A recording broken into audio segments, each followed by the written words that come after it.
على سيدنا محمد وعلى آل سيدنا محمد وبارك وسلم. باب الفصل الأول عن عروة عن عائشة رضي الله تعالى عنها أن رسول الله صلى الله عليه وسلم قال لها في بريرة خذيها فاعتقيها، وكان زوجها عبدا فخيرها رسول الله صلى الله عليه وسلم فاختارت نفسها ولو كان حرا لم يخيرها. متفق عليه. আলহামদুলিল্লাহ ওয়াসসালাতু ওয়াসসালামু আলা রাসূলিল্লাহ সাল্লাল্লাহু আলাইহি ওয়াসাল্লাম। আসসালামু আলাইকুম ওয়া রাহমাতুল্লাহি ওয়া বারাকাতুহু। আল্লাহ তাআলার দরবারে শুকরিয়া, দেশের দুর্যোগকালীন এই কঠিন সময়ে আল্লাহ তাআলা আমাদেরকে এখনো সুস্থ রেখেছেন, পবিত্র হাদিসের দরসে বসার সুযোগ তৌফিক দিয়েছেন। যারা যেখান থেকেই সরাসরি অথবা ভার্চুয়ালি অংশগ্রহণ করেছেন সবাইকে সালাম ও শুভেচ্ছা। আলহামদুলিল্লাহ, আজকে আমরা কিতাবুন নিকাহ বাবুল মুবাশারাত একটা স্বতন্ত্র ভাব। এখানে সহবাসের যে নিয়ম কানুন পদ্ধতি হাদিসের মধ্যে আমরা পড়েছি, সে প্রাসঙ্গিক কিছু হাদিস এখানে বর্ণনা হবে। প্রথম হাদিস হযরত উরওয়া রাদিয়াল্লাহু তাআলা থেকে, তিনি মা আয়েশা সিদ্দিকা থেকে বর্ণনা করছেন। ক্বালা বুরায়রাতা খুযিহা ফাতিকিহা وكان زوجها عبدا فخيرها رسول الله صلى الله عليه وسلم فاختارت نفسها ولو كان حرا لم يخيرها.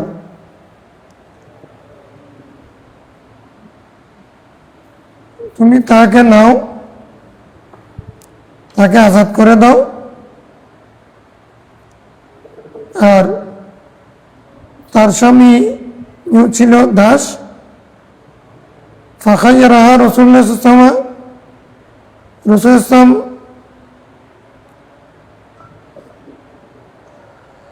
তাকে ইখতিয়ার দিয়েছিলেন।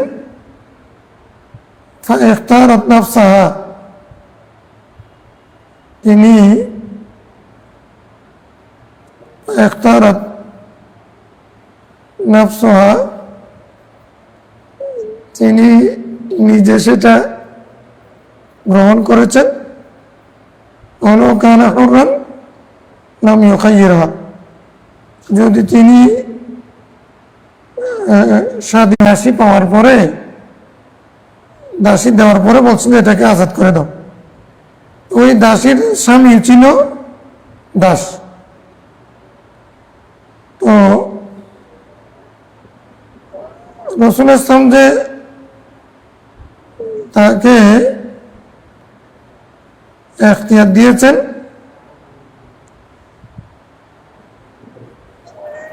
তিনি নিজের জন্য তাকে পছন্দ করেছেন। ওয়ালাউ কানা হুররান লাম ইউখাইয়িরহা, যদি তার স্বামী যদি দাস না হতো, তার স্বামী যদি দাস না হতো, মানে বুরাইরার স্বামী যদি দাস না হতো, তাহলে রাসূল ইসলাম তাকে ইখতিয়ার দিতেন না। অর্থাৎ দাসী বুরাইরা ছিল, উনিও দাসী, স্বামীও দাসী। এখন একটা দাসী একটা দান করতেছেন, দান করার পরে বলছেন তুমি তাইলে তাকে আজাদ করতে পারো। কারণ এখন যদি এটা যদি কোনো আজাদ ব্যক্তির যদি স্ত্রী হতো, তাহলে কিন্তু সেটা তিনি ইখতিয়ার দিতেন।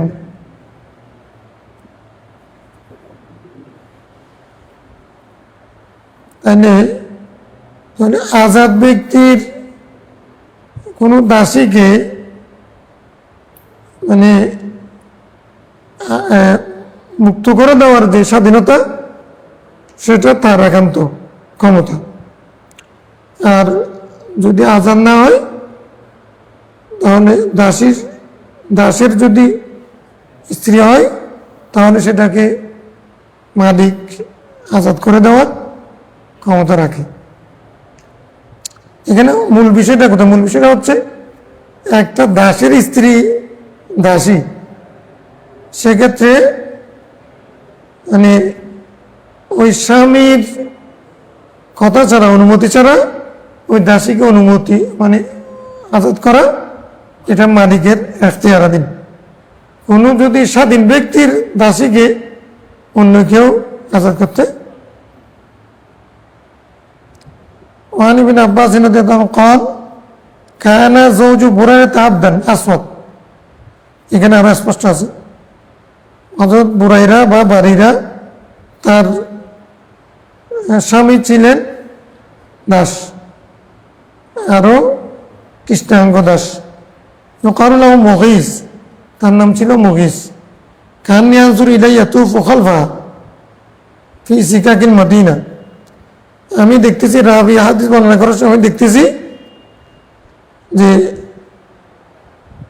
মুগীস যে তার স্ত্রী পেছনে পেছনে হাঁটতেছে মদিনার অলিগলিতে, আমি দেখতেছি ইয়াবে কি কান্না করতেছেন উনি। তাসিল তাই তার দুই ছোয়ালে দিয়ে চোখের পানি পড়তেছে, এটা আমি দেখতেছি, কান্না করতেছে।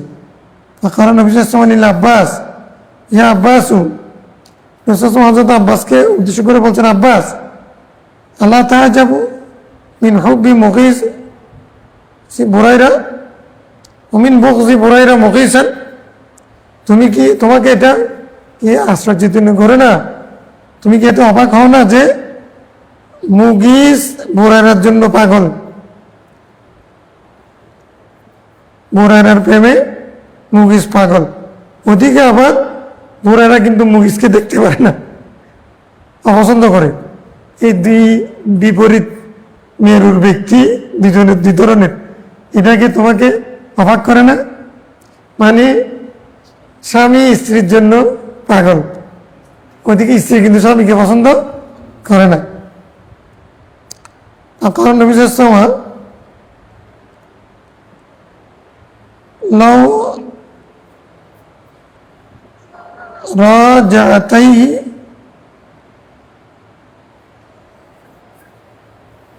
লাউ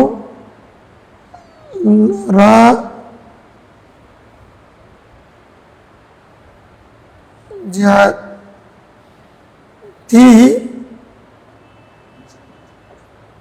فقالت يا رسول الله تأمرني قال إنما أشفع قال لا حاجة لي فيه। রাসূল বললেন, যদি এই মেয়েটা তার দিকে ফিরে যেত কতই না ভালো হতো। فقالت يا رسول الله, উনি বললেন, আপনি আমাকে আদেশ করছেন। ক্বালা ইন্নামা আশফা, না, রাসূল বলছেন না, আমি তোমাকে আদেশ করছি না, আমি তোমার কাছে সুপারিশ করছি। মানে দুজনেই দাস দাসী, তো স্বামী স্ত্রীকে মহব্বত করে, স্ত্রী স্বামীকে পছন্দ করে না। এখন রাসূল চাচ্ছেন যে স্বামীর প্রেম দেখে রাসূল চাচ্ছে স্ত্রী তার কাছে থাকুক। তো যদি এই মেয়েটা তার দিকে ফিরে যেতে কত না ভালো হতো। তো আবার যেহেতু বুরাইরা মুসলমান, নবীর উম্মত, সেজন্য উনি বলতেছেন, ইয়া রাসূলুল্লাহ, আপনি কি আমাকে আদেশ করছেন? আদেশ করলে তো মানতে হবে। রাসূল বললেন, না, আমি তোমাকে নির্দেশ দিচ্ছি না, আমি তোমাকে সুপারিশ করছি, পরামর্শ দিচ্ছি। একটা নবীর আদেশ মানতে উম্মতের জন্য ফরজ, বাধ্য। এই জন্য উনি বলছেন, আপনি কি আমাকে আমর করছেন নাকি? রাসূল সাল্লাল্লাহু বলছেন, না, আমি তোমাকে সুপারিশ করছি যে তুমি তার কাছে ফিরে গেলে ভালো হতো। কার আল্লাহ হাজাতানি ফি, ইয়া রাসূলুল্লাহ, তারে আমার কোনো প্রয়োজন নেই, মানে আমার কাছে তার কোনো, আমি তাকে চাচ্ছি না, আমার কাছে তার কোনো প্রয়োজন নেই। এর স্বামী স্ত্রী বিষয় অনেক বিষয় থাকতে পারে না? তো স্ত্রীর কাছে স্বামীকে পছন্দ হচ্ছে না, এই জন্য উনি বলছেন আপনি আদেশ করলে তো আমাকে থাকতে হবে তার কাছে, যেহেতু আপনি আদেশ করছেন না, আমাকে পরামর্শ দিচ্ছেন, সেহেতু আমি তার কাছে থাকতে চাচ্ছি না। আদেশ করা মানে ওয়াজিব করে দেওয়া, আনতে হবে। রাওয়াহুল বুখারী।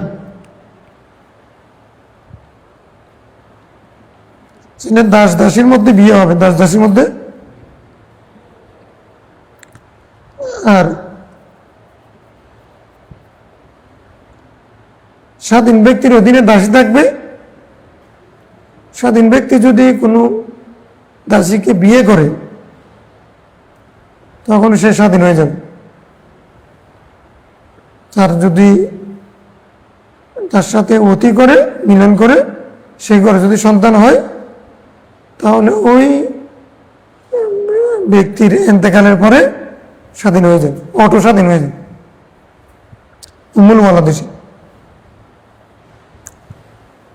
الفصل الثاني عن عائشة رضي الله عنها أنها أرادت أن تعتق مملوكين لها زوج فسألت النبي صلى الله عليه وسلم فأمرها أن تبدأ بالرجل قبل المرأة رواه أبو داود والنسائي। আয়েশা সিদ্দিকা থেকে বর্ণিত হাদিস, তিনি দুই মামলুককে আজাদ করে দেওয়ার জন্য চাইলেন।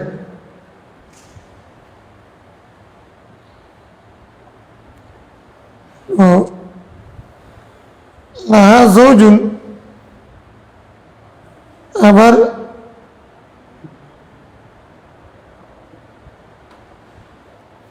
তারা দুইজন স্বামী স্ত্রী, মামলুকানি মানে কি দুইজন স্বামী স্ত্রী। সাহানাতিন নবী সাল্লাল্লাহু আলাইহি ওয়াসাল্লাম,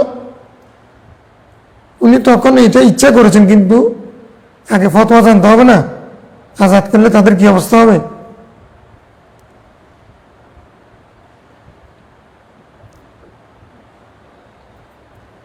আমার রজুল, রাসূল সাল্লাল্লাহু বলছে তুমি আগে, আয়েশা তুমি আগে পুরুষকে, নারীর আগে, মহিলার আগে পুরুষকে কি করে দাও, আজাদ করে দাও, তারপর তার স্ত্রীকে আজাদ করে দাও।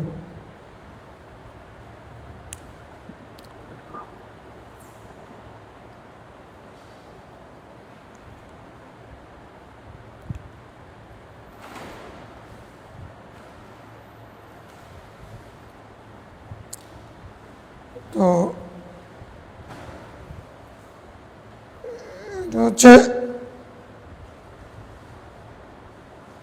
মানে স্ত্রী স্বামীকে প্রাধান্য দেওয়া, পুরুষকে প্রাধান্য দেওয়ার একটা কারণ এটা হতে পারে, স্বামী দুইটা জিনিসের মালিক হচ্ছে, একটা হচ্ছে তার স্ত্রীকে স্ত্রীর স্বামী হিসেবে, একটা হচ্ছে তাকে আজাদ করার, দুইটা অধিকার রাখে।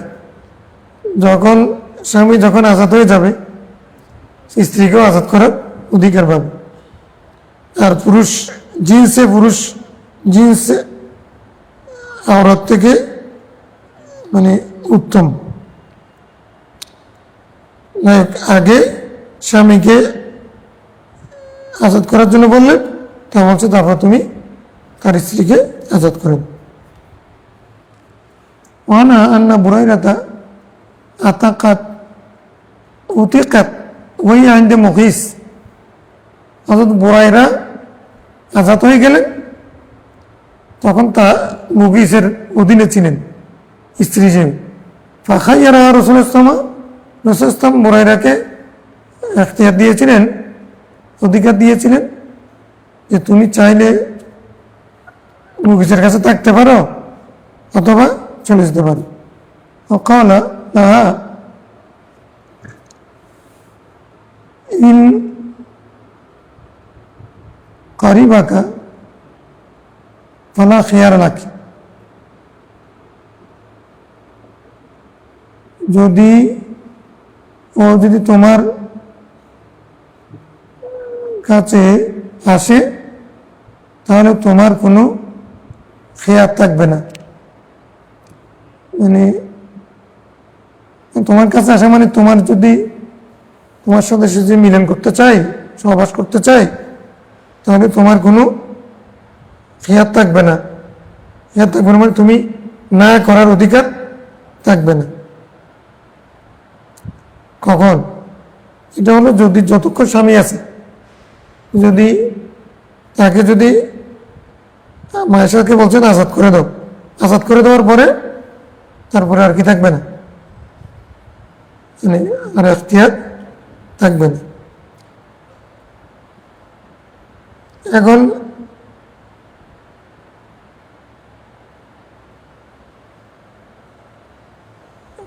করিবাকে মানে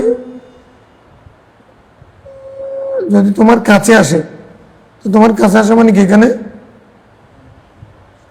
মানে সে যদি তোমার সহবাস করতে চায়, তোমার সাথে মিলন করতে চায়, তাহলে তোমার কোনো এখতিয়ার থাকবে না যে তুমি না করার।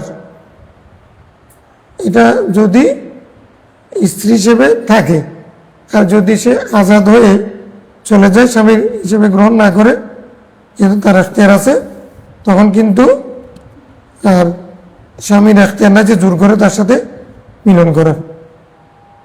কারণ কোনো দাস একটা স্বাধীন মানুষকে কি করতে পারে না, দাসী বানাতে পারে না, দাসও বানাতে পারে না, তার সাথে মিলনও করতে পারবে না।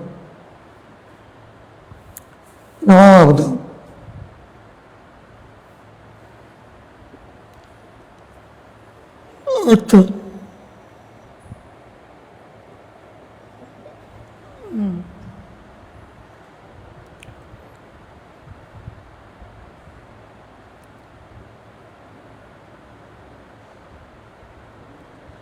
বাবু সিদাক, সিদাক কোনটা বলতে পারো, মাহারের অর্থ মাহার। সদাক সিদাক মানে কি? মাহার। মাহারের মশালা গুরুত্বপূর্ণ, কত টাকা মাহার দিতে হবে।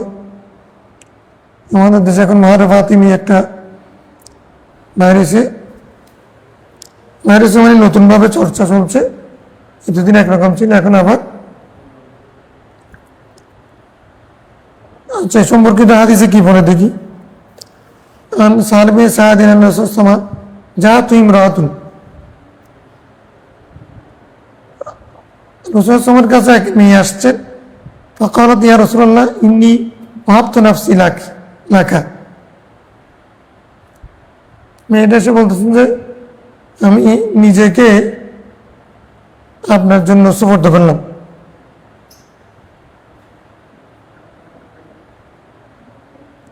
আমি আমাকে আপনার জন্য দান করে দিলাম।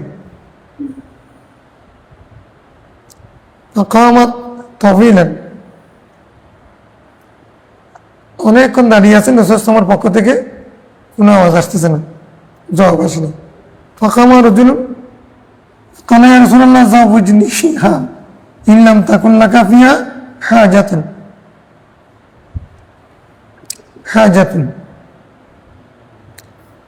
ইয়া রাসূলুল্লাহ, আপনি যদি একে বিয়ে করতে না চান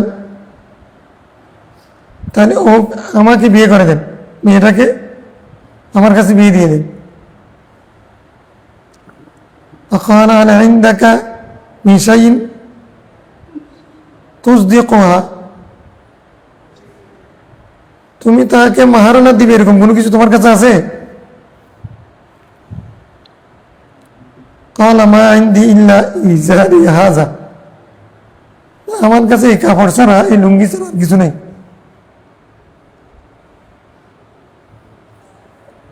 তার যদি এরকম ক্ষমতা থাকলে সে এখানে বসে আছেন মানে হঠাৎ করে বিয়ে করার জন্য,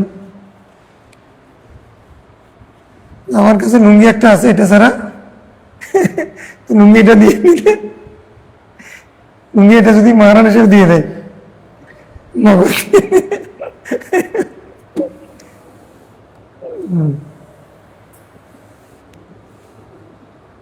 ল্যাংটা পাফা হয়ে যাবে। ফল দামিস বলছে তুমি একটু খুঁজে দেখো না, লুঙ্গি এটা দিয়ে ফেললে তার হবে না, কিছু আছে কিনা দেখো। অলাও খা থামান, যদিও একটা আংটি হলো আছে কিনা দেখো, একটা আংটিও তোমার কাছে নেই, সেটা মিন হাদিদিন, একেবারে সোনার উপর আংটি না হোক, একটা লোহার আংটি হলে তোমার কাছে আছে কিনা দেখো না, কিছু ছাড়া এমনি বিয়ে করে ফেলবা, মাফতা কিছু নাই, খালি আবদুল্লাহ, হ্যাঁ লুঙ্গি একটা আছে, এটা শোনা মানে লোহার আংটি হলে পাও কিনা দেখেন। ফাইল তামাশা বললাম এজিত সাইয়ান, সে খুঁজে টুজে দেখলো তার কাছে কিছুই নেই, খালি আবদুল্লাহ এমপি পকেট।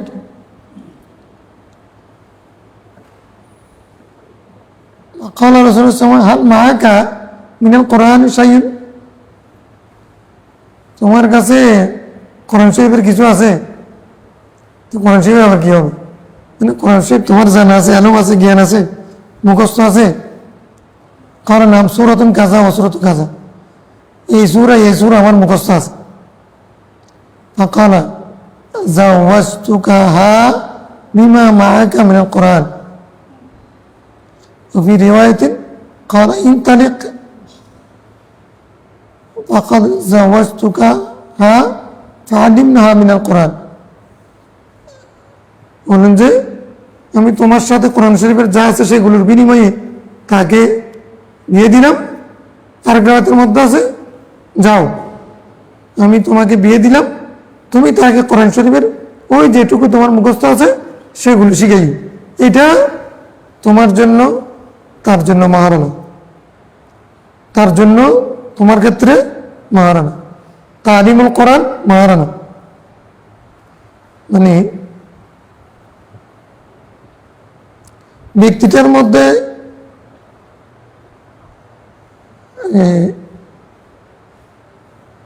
স্পর্শকাতর বা গ্রহণযোগ্য মূল্যমান অর্থাৎ বহনযোগ্য দৃশ্যমান এরকম কোনো কিছু ছিল না, লোহার আংটিও নেই। এখন রাসূল মেয়েটার একটা স্বামী দরকার, আল্লাহ রাসূলের কাছে অফার করছে আমাকে আপনি বিয়ে করবেন। এখন ওই লোকটা রাসূল দীর্ঘক্ষণ চুপ থাকার কারণে এই লোকটার কিছু নাই, কিন্তু বউর প্রয়োজন, বিয়ে করতে মন চাচ্ছে, টাকা না থাকলে কি হবে, বিয়ে করতে মন চাচ্ছে। এখন কিছু যখন পাওয়া গেল না, রাসূল সূরত বের করলেন, তোমার কাছে কোরআন শরীফের কিছু মুখস্থ আছে? আছে তো, থাকলে তাহলে তুমি তাকে এগুলো শিখিয়ে দিবা, এটাকে বিনিময় ধরলাম, মাহার ধরলাম, তুমি তাকে তোমাকে বিয়ে দিয়ে দিলাম। জান এই মাহারানার ভিত্তিতে কি কি মাসালা সাহেব হচ্ছে, এক নম্বর হচ্ছে তালিমুল কোরআন, এটা কোনো মূল্যবান জিনিস না, এটা মাহার হতে পারে কিনা, এটা কি আসলে মেয়ের খুসুসিয়াত রসুলের সময় নাকি আমাদের জন্য প্রযোজ্য, মানে তো এখন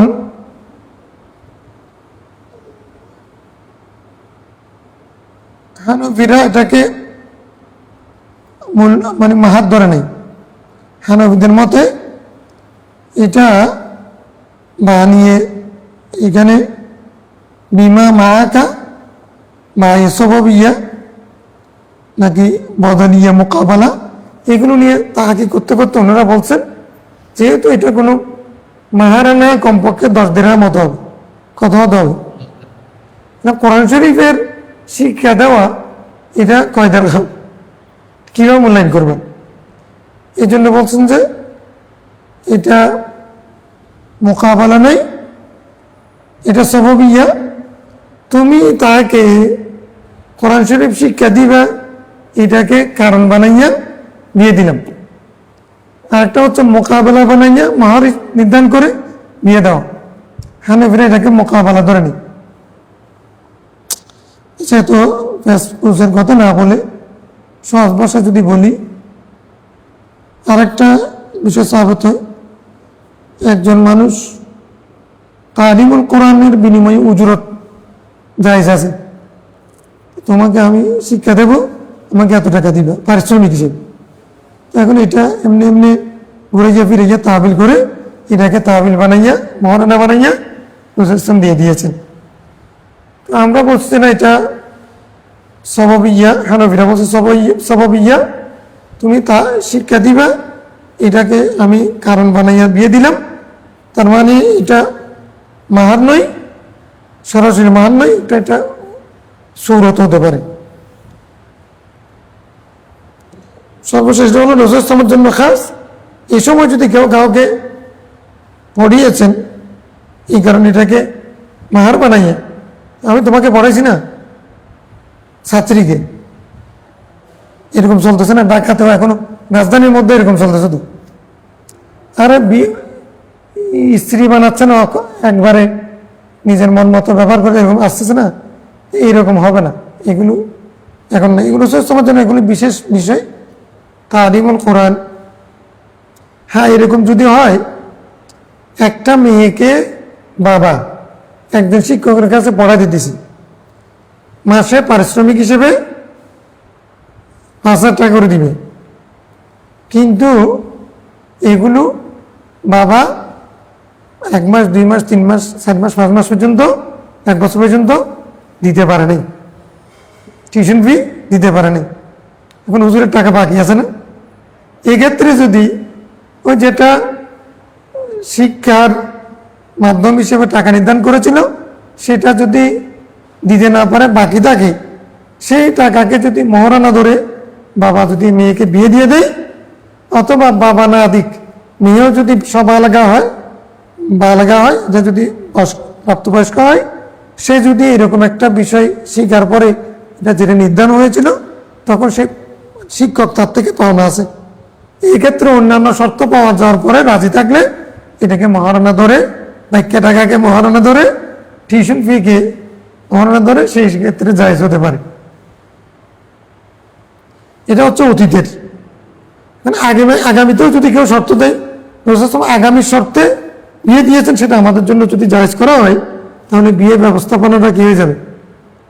এখন মানে দৃশ্যমান কোনো যদি মহারণা না থাকে, বিয়েটা হালকা হয়ে যাবে। জন্য হানাফিরা এটাকে কি, আচ্ছা আমি তোমাকে নিয়ে যাচ্ছি নি, আমি তোমারে কোরআন শরীফ শিখাবো, ইংরেজি শিখাবো, বাংলা শিখাবো, তালিম দেবো, এরকম করে নিয়ে গিয়ে যদি না শিখে, এটাকে নির্ধারণ করা ঠিক। আর নিয়ে যাওয়ার পরে, তোমার বউ হওয়ার পরে তুমি তাকে যদি যেটা জানা না সেটা জানা, তোমার দায়িত্ব না? তোমার বউ একটা কোরআন শরীফ জানা, তুমি জানো, তো তোমার শিখাইতে হবে না? সেখানে তুমি টাকা দাবি করতে পারবে না। এখন এটার উপরে ভিত্তি করে মহারণা, টাকা দাবিরা এটা যৌক্তিক না।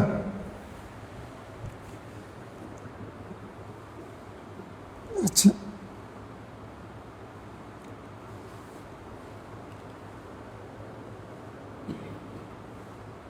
নবী সালামাতা قال سألت عائشة رضي الله عنها كم كان صداق নবী সাল্লাল্লাহু আলাইহি ওয়াসাল্লাম, রাসূল সাল্লাল্লাহু আলাইহি ওয়াসাল্লামের মহারণা কত ছিল? قالت كان صداق هو لأزواجه 12 أوقية। মায়েশা সিদ্দিকা বলছেন, রাসূল সাল্লাল্লাহু আলাইহি ওয়াসাল্লামের মহারণা ছিল সাধারণ তো 12 আওকিয়া। কত আওকিয়া? 12 অকিয়া। 1 অকিয়া মানে কত পরিমাণ কত?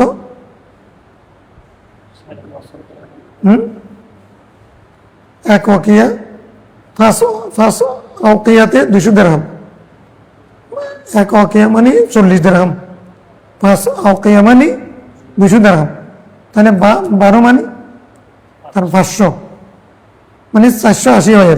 400 এটা রেওয়ায়াতুল জায়গায় আসবে 500 দিরহাম। সাধারণত রাসূল ইসলামের স্ত্রীদের ক্ষেত্রে 500 দিরহাম কিছু না। 500 দিরহাম মানে বর্তমানে 500 ভরি রূপা। 500 ভরি কি?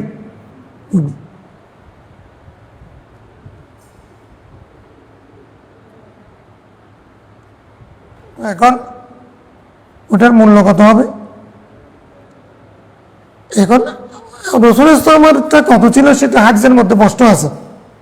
সেটা না ধরে ফাতিমি মহরণ, এটা কেন? এটার এটা কিন্তু একই 500 দিরহাম। কিন্তু এখন একটা কথা বয়ান দিয়েছে, এটা একটা এক ধরনের বেদাত, মহরে ফাতিমি। এটা কিন্তু মেয়েদেরকে ঠকানোর একটা পন্থা। অনেকখানে মহারানা বেশি ধরার কারণে পুরুষকে চাপাচাপি কারণে বিয়ে হচ্ছে না, জেনা বেড়ে যাচ্ছে। এটা আমরা এটার বিরোধী। তার ইনকাম নাই, বেতন পায় 20,000 টাকা, তার মহারানা ধরছে 20 লাখ টাকা। এই বেচারা কেমনে 20 লাখ টাকা মহারানা দেবে? সেটা অযৌক্তিক আমরা বলছি। কিন্তু মহরে ফাতিমি বলে একজন কোটিপতি যদি 3 লাখ টাকা, 2 লাখ টাকা, 1.5 লাখ টাকা মহারানা দেয়, আমি নগদ দিয়ে দেব, মানে সুন্নত এটা মনে করতেছে। এটা একটা ভ্রান্তি, এটা আমি বলবো। প্রথমে সিনতাই আশারাতা আওকিয়াতান, এটা মনে থাকবে। সিনতাই আশারাতা মানে কি? 12। সিনতাই আশারাতা মানে কি? ইসনাতান আশারাতা। চিন্তায় বলছেন, চিন্তায় করে কিন্তু চিন্তায় মানে এখানে হাজার করে না।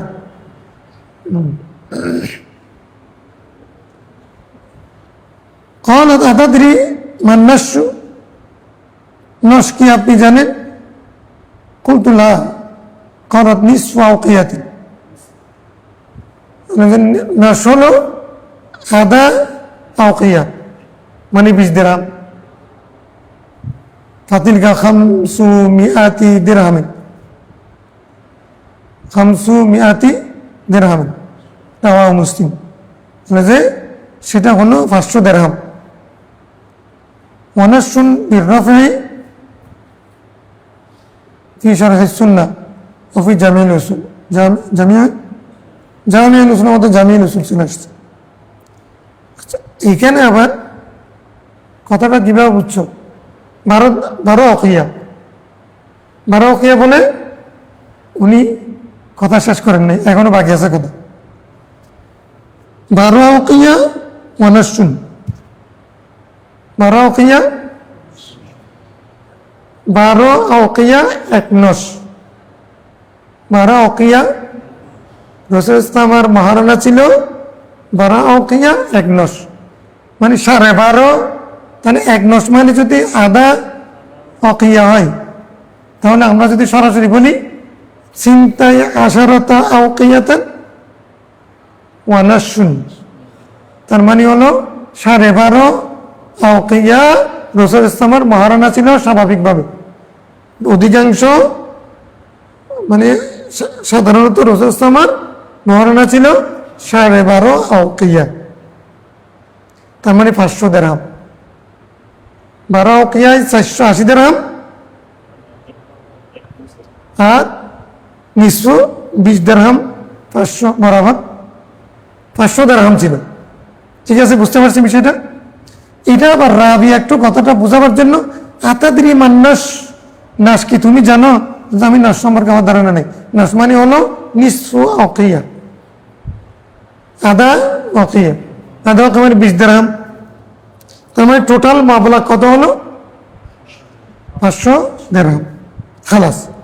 তাহলে আমরা বলতে পারতেছি সিদাকুন নবী সাল্লাল্লাহু আলাইহি ওয়াসাল্লাম লিআজওয়াজিহি কানাত সিনতাই আশারা আওকিয়াতিন অনুসরণ মানাহু 500 দিরহাম, 500 দিরহাম। ঠিক আছে, এটা স্বাভাবিক, সাধারণ রাসূলের জন্য, প্রায় স্ত্রীর জন্য এটা ছিল। কিন্তু উম্মে হাবিবা বিনতে আবু সুফিয়ান,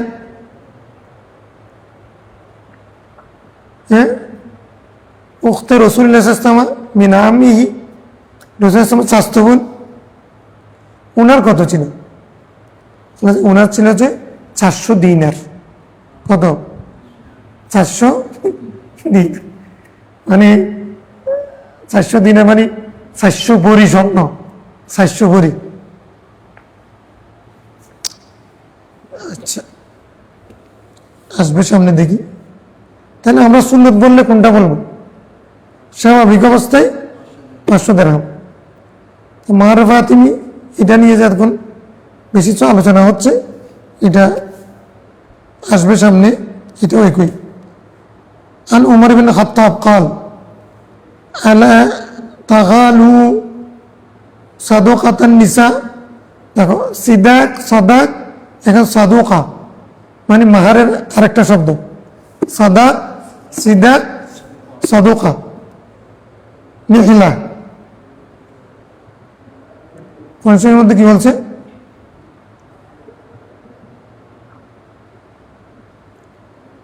সাদাকাতিহিন্না নিহিলা ওয়া আতুহুন্না সাদাকা নিহিলা। এই সাদাকা এটা হলো ওটা জামা, এটা ওয়াহিদ। সাদাকাতুন মানে কি? সাদাকাতুন মানে হলো দান, আর সাদাকাতুন হরকতের বেশ কমলে মাহারানা, মাহার। মেয়েদের সাদাকার ব্যাপারে, মাহারের ব্যাপারে তোমরা বাড়াবাড়ি করতেছো, বেশি করে ফেলতেছো।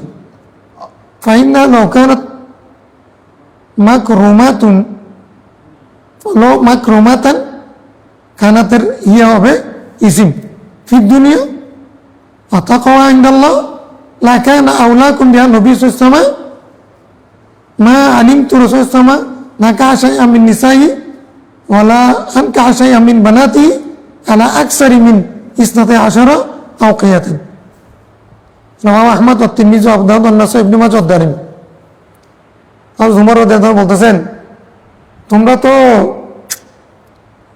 মাহারানা নিয়ে বাড়াবাড়ি করতেছ, মাহারানা বাড়া ফেলতেছ। আর উমর রাদিয়াল্লাহু আনহুর সময়ে এখন ইসলাম গালেব হয়ে গেছে, মুসলমানদের এখন টাকা পয়সা এসে গেছে। কেমন? এখন মেয়েদের ক্ষেত্রে মাহারানা ধরতেছে বেশি বেশি করে। এখন মাহারানা বেশি ধরলে গরিব মানুষ তো বিয়ে করতে পারবে না। তখন তো ফাঁকিয়ার হিসাব ছিল না, বাকির নামে ফাঁকি দেওয়ার সুযোগ ছিল না। এখন তোমরা তো না তাকালু, তোমরা সীমালঙ্ঘন করো না, মারামারি করো। তো উনি বলতেছেন কেন? যদি কোনো মেয়ের সম্মানের কারণ, যদি মাকরুমাতুন, কারো সম্মান, ইজ্জত, প্রেস্টিজের মাধ্যম যদি তার মাহারানার হতো, এটা হতো, তাহলে তো আর এটা যদি আল্লাহর কাছে যদি তাকওয়া হিসেবে বিবেচিত হতো, মানে মেয়ের জন্য সম্মানের বিষয় পুরুষ যদি বেশি দিতে পারে, এটা তাকওয়া এই হিসেবে যদি বিবেচনা হতো, তাহলে তো তোমাদের চেয়ে রাসূল ইসলাম আরো উত্তম, অনেক উত্তম সেক্ষেত্রে। তো উনি তো, আমি জানি যে উনি সেটা করতেন, কিন্তু আমি যতটুকু জানি যে রাসূল ইসলাম নিজে কোনো স্ত্রীকে বিয়ে করেন নাই, অথবা কাউকে তার স্ত্রীদেরকে, মেয়েদের কাউকে বিয়ে দেন নাই। মানে 12 আওকিয়ার চেয়ে বেশি মহারানার বিনিময়ে রাসূল ইসলাম নিজেও বিয়ে করেন নাই, কোনো মেয়েকে বিয়েও দেন নাই। তাহলে মা ফাতেমার কত ছিল? 12 আওকিয়া। অন্য স্বতন্ত্র রওয়ায়াত আছে, সেটা হচ্ছে 500 দিরহাম। তার মানে ওই আগের হাদিসটা কাছাকাছি। তাহলে আমরা এক্ষেত্রেও তোমার ওদের জন্য বলতেছেন তোমরা রসুল ইসলামের ওটা কি করো, আমল করো। এখানে বাড়ানোর মধ্যে কোনো সম্মান নাই, তকওয়া নেই, বেশি বেশি ধরে। وعن جابر أن الرسول صلى الله عليه وسلم قال من أعطى في صداق امرأته ملأ كفيه سويقا أو تمرا فقد استحل رواه داود। জাবির বিন আব্দুল্লাহ রাদিয়াল্লাহু আনহু বর্ণিত হাদিসে উনি বলছেন রাসূল কি বলেছেন যে এই ব্যক্তি তার স্ত্রীকে মালা কাফাই সাবিকান, সে যদি তার 2 কাপ, কাফন মানে কোষ, মানে এটা কাপ, 2 কাপ ভর্তি করে এক, মানে যদি সাবিক ছাতু দেয়, ছাতু যেটা বলে, ছাতু চিনো? ছাতু এটা একটা খাবার, গমের থেকে তৈরি হয়, চামড়া থেকে। আমি সৌদি আরব থেকে এবার উমরা থেকে আনছিলাম। এমনি আমাদের জন্য এগুলো মজার খাবার না, আমাদেরকে এগুলো খেতে গেলে মজা করে খেতে হয়। সেখানে আবার দুধ দিতে হয়, চিনি দিতে হয়, নারিকেল দিতে হয়, তারপরে মজা লাগে, নাইলে আমাদের মজা লাগে না। কিন্তু শক্তিশালী জিনিস, ভালো জিনিস। ছাতু মানে এরকম মুষ্টি ভর্তি করে যদি কেউ কাউকে যদি ছাতু অথবা খেজুর দেয়, সেটাও তার জন্য ওই মেয়েটা তার জন্য কি হয়ে যাবে, হালাল হয়ে যাবে। এটা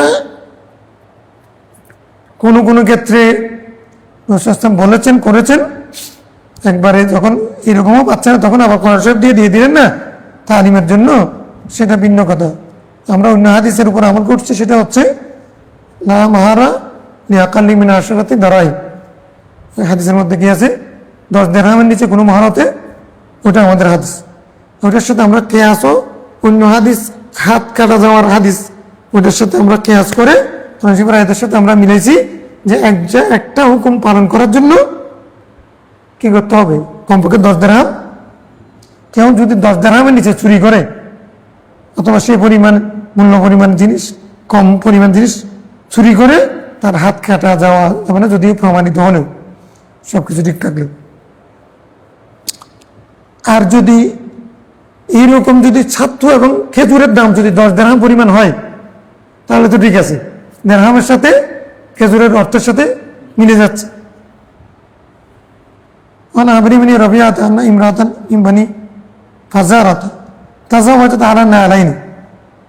মানে 2টা জুতা, 1 জোড়া জুতার বিনিময়ে বিয়ে করে ফেলেছে। ফাকাল আল্লাহ রাসূল সামা আর অদিতি মিন নাফসিকি আমালিকি বিনা আলাইনি, তুমি তোমার মন থেকে আর তোমার 1 জোড়া জুতার বিনিময়ে তুমি কি এটাতে রাজি আছো? কলার নাম, মেয়েটা বললো আমি রাজি আছি।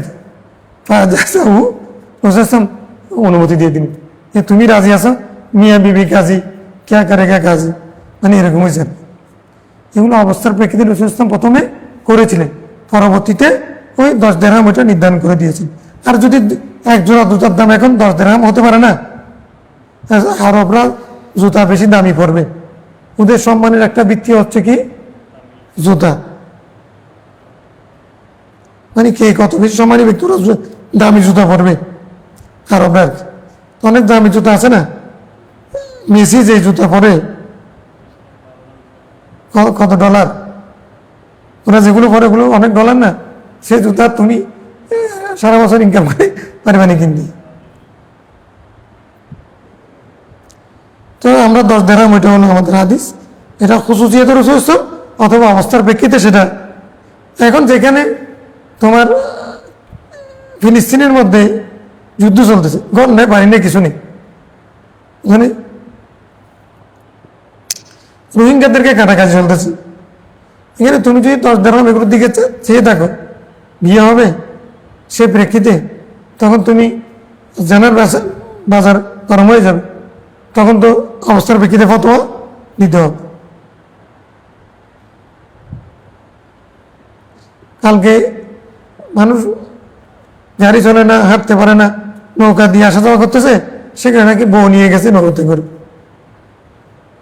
মানে জীবন যুদ্ধ থেমে নেই, নৌকাতে করে বউ নিয়ে গেছে। করোনার সময় আমরা ট্যাক্সি বিয়ে খাইছি না, ট্যাক্সি বিয়ে মানে ট্যাক্সিতে করে বউ নিয়ে আসছে। আমার বাগিনার জন্য ট্যাক্সিতে করে, আমি বলি এটা তো ট্যাক্সি বউ, ভালো হয়েছে, এটা শুনে দিচ্ছে, ট্যাক্সিতে করে নিয়ে আসছে। করোনাতে এতদিন বসে থাকবে কি বউ, একটা জোরে রাখছে। এখন শরীয়ত অবস্থার প্রেক্ষিতে যেরকম মৌলিক বিষয়।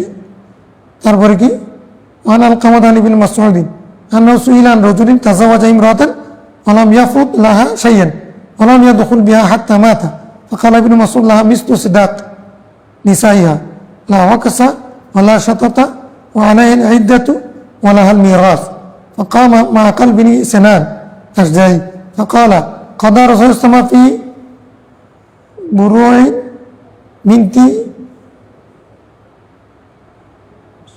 بروع بنت واشق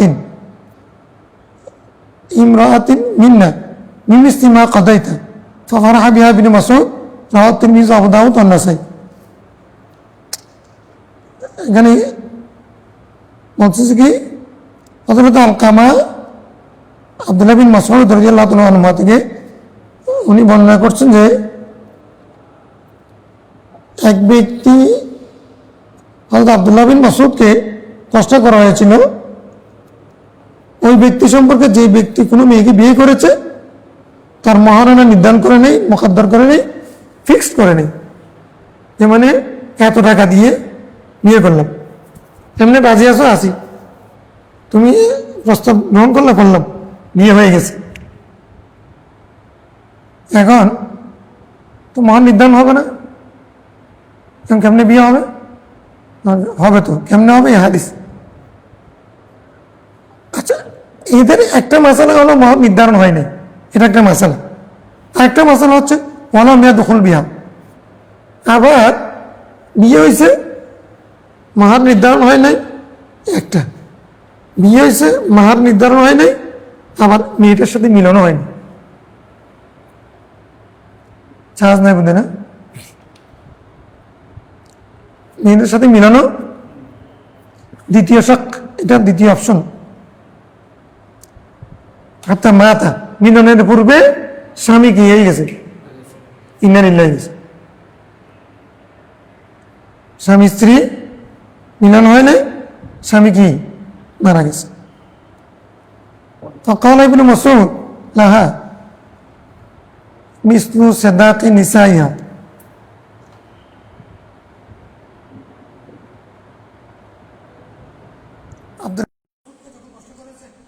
এটা এই লোকটা থেকে কি পরিমাণ মাহার পাবে,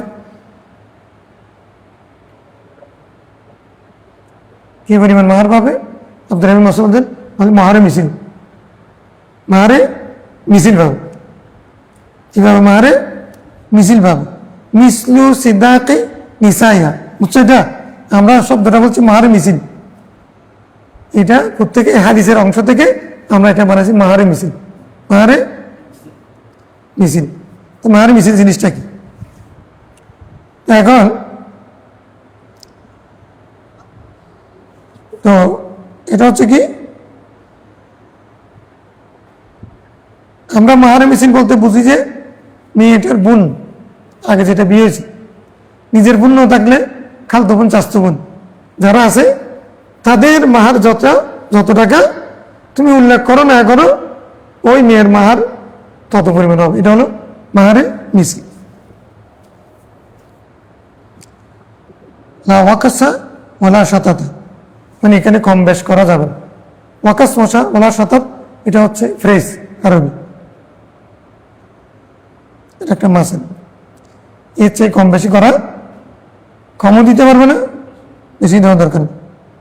ও আলাইন ইদ্দা, এই মেয়েটা ইদ্যুৎ পালন করতে হবে, যদিও মিলন হয়নি, ইদ্যুৎ পালন করবে। ওয়ালাহাল মিরাস, মেয়েটার জন্য মিরাস চাপাতে হবে। মেয়েটা কিভাবে? ফাকাম মা আকাল বিন সিনান আল আশজাই, আব্দুল্লাহ বিন মাসউদ এই মাসালা ফতোয়াটা দিয়ে দিলেন হাদিস উল্লেখ করেন নাই। আব্দুল্লাহ ইবনে মাসউদের কাছে ইজতিহাদি ক্ষমতা, ফতোয়ার ক্ষমতা কত বেশি ছিল। মাকাল বিন সিনান সামনে ছিলেন, উনি বলতেছেন ফাকালা কাদা রাসূলুল্লাহ সাল্লাল্লাহু আলাইহি ওয়াসাল্লাম ফি বিরাই ফি বিরাউ বিরাউইন, এই শব্দটা তো একজন ব্যক্তির নাম আর কি। বীরওয়াইন, বীরও বা বীর, যেটা ও বীরও বিনতে ওয়াশিদ, বীরও বিনতে ওয়াশিদ, বীরও বিনতে ওয়াশিদ ব্যাপারে ইমরাতিন মিন্না, এটাকে আমাদের একটা মেয়ে, আমাদের এক মেয়ে বলতেছে, আমাদের এক মেয়ে বীরওয়া বিনতে ওয়াশিদের ব্যাপারে রাসূলুল্লাহ সাল্লাল্লাহু আলাইহি ওয়াসাল্লাম এরকম ফতোয়া দিয়েছেন, সিদ্ধান্ত দিয়েছেন। এটা কে বলতেছেন? হযরতে মাকাল বিন সিনান আশজাই বলতেছেন মিমিসলি মা কাদাইতা, যেরকম তুমি ফয়সালা দিয়েছো, ফতোয়া দিয়েছো আব্দুল্লাহ বিন মাসউদ, আপনি যেরকম দিয়েছেন রাসূলুল্লাহ সাল্লাল্লাহু আলাইহি ওয়াসাল্লাম আমাদের এক মেয়ে বীরওয়া বিনতে ওয়াশিদের ব্যাপারে রাসূলুল্লাহ সাল্লাল্লাহু আলাইহি ওয়াসাল্লাম এই ফতোয়া দিয়েছেন। ফাফারি হাবিয়া ইবনে মাসউদ, তখন আব্দুল্লাহ বিন মাসউদ খুশি হয়ে গেলেন খুব বেশি। তার কারণ ওনার হাতে হয়তো সুস্পষ্ট এরকম রাওয়ায়াত ছিল না, উনি এটা কিয়াসান ইজতিহাদান দিয়েছেন, রাসূলুল্লাহ সাল্লাল্লাহু আলাইহি ওয়াসাল্লাম হাদিসের সাথে মিলে গেছে, এই জন্য বেশি খুশি হয়ে গেছেন। এখান থেকে কিছু প্রশ্ন আসবে, উত্তর আছে মোটামুটি। যদি তোমার কাছে কোনো নস না থাকে, তুমি অন্য নসের উপরে কিয়াস করে ফতোয়া দেওয়া, এটা জায়েজ। এটা আব্দুল্লাহ বিন মাসউদ দিয়েছেন, তো এটা ইমাম আবু হানিফার দোষ। কিয়াস আহলে কিয়াস, আমাদের বলতে আহলে কিয়াস, আহলে কিয়াস আমরা নাকি সাহাবায়ে কেরাম। তোমার নিয়ে কিয়াস করার ক্ষমতা তো লাগবে, কিয়াস কমার জন্য কি লাগবে? আব্দুল্লাহ বিন মাসউদের মতো জ্ঞান লাগবে। পরবর্তী যুগের আব্দুল্লাহ বিন মাসউদ হলো ইমাম আবু হানিফার যুগে, ইমাম আবু হানিফা হলেন আব্দুল্লাহ বিন মাসউদ, এই জন্য উনি কিয়াস করার ক্ষমতা রাখতেন। তুমি কে? الفصل الثاني عن أم حبيبة أنها كانت تحت عبد الله بن جحش فمات بأرض الحبشة فزوجها النجاشي النبي صلى الله عليه وسلم وأمهرها عنه 4000। কত আমি তো ভুল বলছি, 400 না 4000, 4000, 4000। وفي رواية 4000 درهم, কোন রওয়ায়াতের মধ্যে 4000 দিরহাম। وبعث بها إلى رسول الله مع شرحبيل بنت حسنة رواه أبو داود। আচ্ছা, হযরত হাবিবা হযরত আবু সুফিয়ানের মেয়ে, রাসূল সাল্লাল্লাহু আলাইহি ওয়াসাল্লামের চাচাতো বোন। আব্দুল্লাহ বিন জাহাশ রাদিয়াল্লাহু তাআলা আনহু একদের মধ্যে ছিলেন, উনি মারা গেলেন, আব্দুল্লাহ বিন জাহাশ মারা গেলেন, উম্মু হাবিবা বিধবা হয়ে গেছে। তো কোথায় মারা গেছে আব্দুল্লাহ বিন জাহাশ? ওই হিজরতের 3 বছর পূর্বে হযরত ওসমান রাদিয়াল্লাহু তাআলার নেতৃত্বে ইথিওপিয়া, আবিসিনিয়া